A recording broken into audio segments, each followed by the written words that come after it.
take a plea deal? Is there any Florida delegation have a message for your governor? Is there any chance you take a plea deal in Georgia? Plea deals. We did nothing wrong. We don't ever take a plea deal. Yes, sir. We don't take plea deals. It's a wise guy question. Are you going to change Mr. Wise Guy.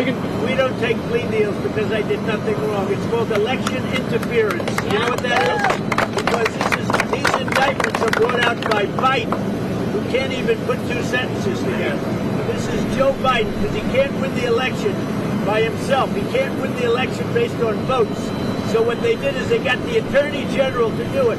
And then you see how stupid they acted yesterday with the appointment of the special counsel. Call it special counsel. And what a crazy thing that was. And it's being laughed at all over the world.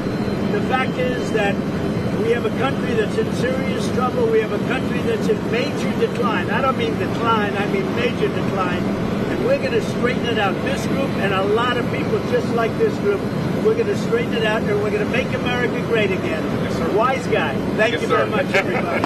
Thank you.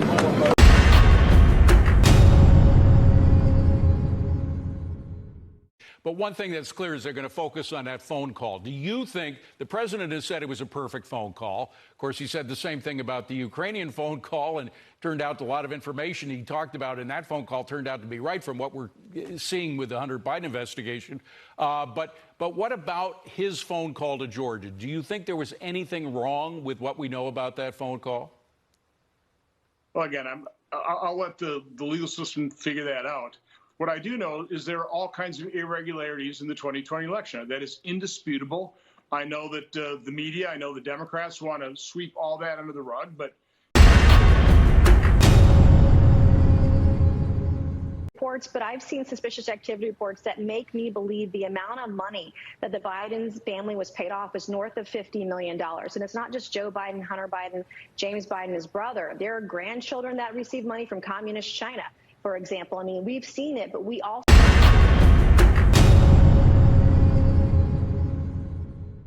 And how would you end the war over there?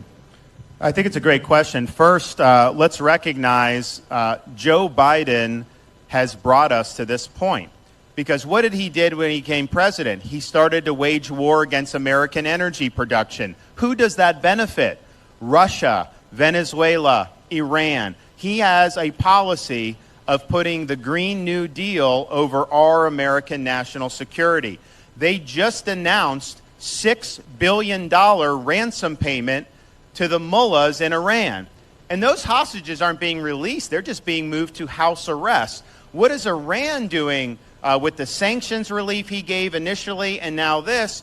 They're funding Russia with all this. So Biden's policies have done more than anybody to embolden Russia to be able to take action and do an invasion. So what we'll do, we will expand, we will open up all our energy resources. That will be a body blow to Venezuela, Russia, and the Iranians. We will be the big dog when it comes to energy production. The price is going to go down, and that's going to inhibit their ability to wage war. We're also going to turn the screws on the Iranians. No sanctions relief. They are the leading state sponsor of terrorism in the entire world. When I was serving in Iraq, the majority of the combat deaths we were suffering were done at the hands of Iranian-backed militia groups. Iran was funding this in Iraq. And so they have more American blood on their hands than just about any country in the last 20, 30 years. And so you've got to turn the screws on them. And then China. China is supporting Russia as well. We need to stop emboldening and empowering China with our foolish policies. There will be a new sheriff in town when it comes to that. And then we need the Europeans to step up and take more ownership of their own security in their own continent. The NATO allies, most of them are not doing